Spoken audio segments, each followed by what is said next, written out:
நீ நான் காதல் சீரியல்ல நாளைய எபிசோட்ல முரளி பிளான் பண்ணி வேணும்னே அபியோட அப்பா குடிக்கிற ட்ரிங்க்ஸ்ல பாத்தீங்கன்னா சரக்க ஊத்தி கொடுத்துட்றாப்ல.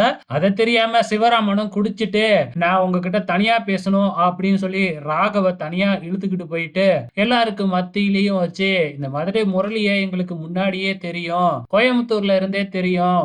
முரளி பாத்தீங்கன்னா அபிக்கு கல்யாணம் கொடுக்கறது பாத்தீங்கன்னா அபிக்கு சுத்தமா விருப்பமே இல்ல, அப்படி இப்படின்னு ஏதேதோ உளர ஆரம்பிச்சிடுறாப்ல.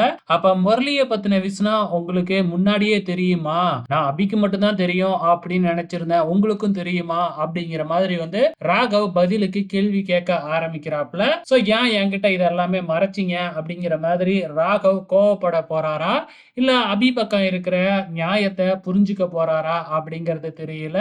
சோ முரளியோட திட்டம் என்ன அப்படின்னு பாத்தீங்கன்னா, இந்த உண்மையெல்லாம் தெரிஞ்சதுக்கு அப்புறம் பாத்தீங்கன்னா நம்ம ராகவ் பாத்தீங்கன்னா இதுக்கப்புறம் அபி குடும்பத்துக்கிட்டையும் பேச மாட்டாப்ல, அபியும் துரத்திடுவாப்ல அப்படின்னு பிளான் பண்ணி இருக்கிறாப்ல. ஆனா ராகவ் என்ன செய்ய போறாரு அப்படிங்கிறத வெயிட் பண்ணி பார்க்கலாம்.